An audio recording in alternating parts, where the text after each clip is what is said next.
الحمد للہ وکفیٰ والسلام علی عبادہ الذین اصطفیٰ اما بعد فاعوذ باللہ السمیع العلیم من الشیطان الرجیم بسم اللہ الرحمن الرحیم۔ تنظیم اتحاد امت کی طرف سے تمام انسانوں کو السلام علیکم ورحمۃ اللہ وبرکاتہ۔ آج ہم انشاءاللہ اللہ تعالیٰ کی صفات کے بارے میں بات کریں گے کہ اللہ تعالیٰ سمیع ہے، سننے والا، بصیر ہے، دیکھنے والا، علیم ہے، علم والا، اور حی القیوم ہے، زندہ۔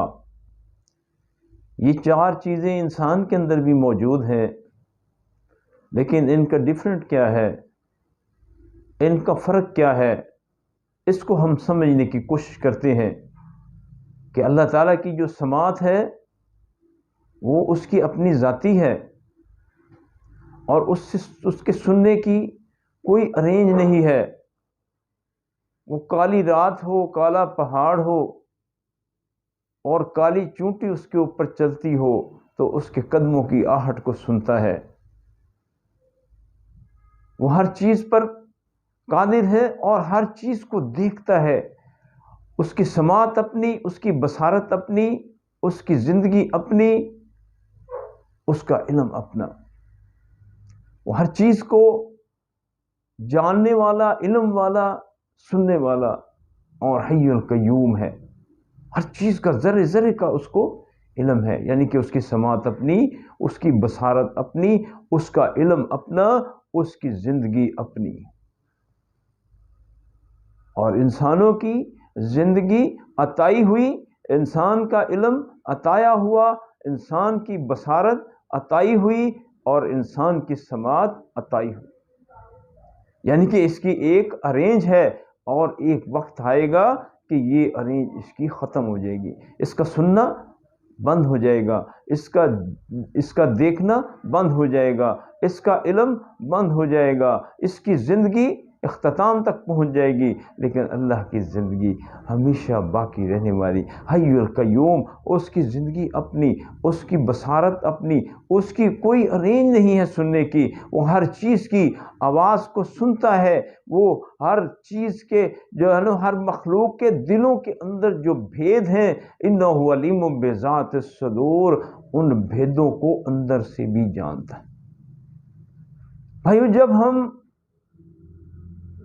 بیٹھے ہوئے کسی ذات کو آواز دیتے ہیں، وہ ذات رب کی ذات ہے، تو ہمارے علم میں ہوتا ہے کہ وہ ذات ہمیں سن رہی ہے، ہمیں دیکھ رہی ہے، اس کو ہمارا علم ہے، اور وہ ہر چیز پر قدرت رکھتی ہے۔ وہ ذات ہر کام میرا کر سکتی ہے۔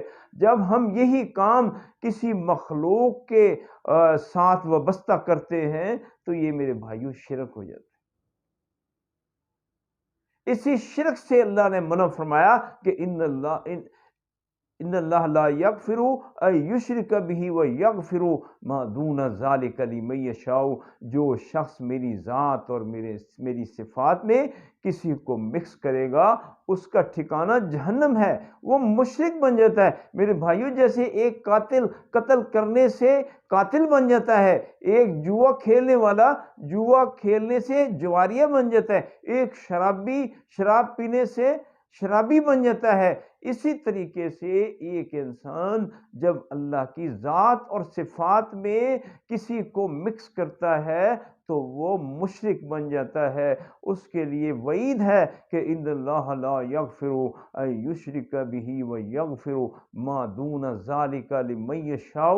اس شخص کا ٹھکانہ جہنم ہے، اور وہ جنت کی خوشبو تک کو بھی نہیں پائے گا جو اللہ کے ساتھ شریک بنائے گا۔ میرے بھائیو، دوستو، بزرگوں، اللہ تعالیٰ کے ساتھ شریک بنانا بہت بڑا جرم ہے۔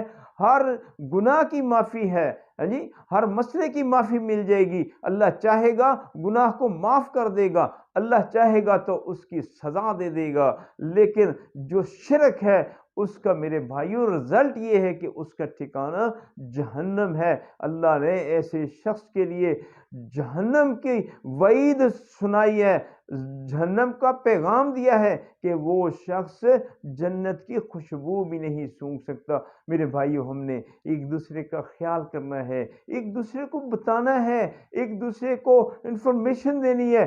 یہ دنیا ہی ہے جس میں ہمیں وقت ملا ہوا ہے کہ ہم صراط مستقیم کے راستے کو اپنا لیں اور ان راستوں کو چھوڑ دیں جو اللہ اور اس کے رسول نے جن سے منع فرمایا۔ کہ آپ صلی اللہ علیہ وسلم نے فرمایا کہ ترکت فیکم امرینی لن تضلوا ما تمسکتم بہ ما کتاب اللہ و سنت رسول ہی، میں تمہارے درمیان دو چیزیں چھوڑ کر جا رہا ہوں، ایک اللہ کا قرآن اور ایک میرا فرمان، اگر اس کو مضبوطی سے پکڑ لو گے تو تم گمراہی کے راستے سے بچ جاؤ گے۔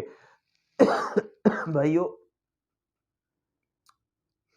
جب قرآن کے اندر اللہ تعالیٰ نے قرآن پاک کے اندر 6666 آیات بھیجی، اس کے اندر ایک مناجات ہے، ایک جناب حکم ہے اور ایک واقعات ہیں۔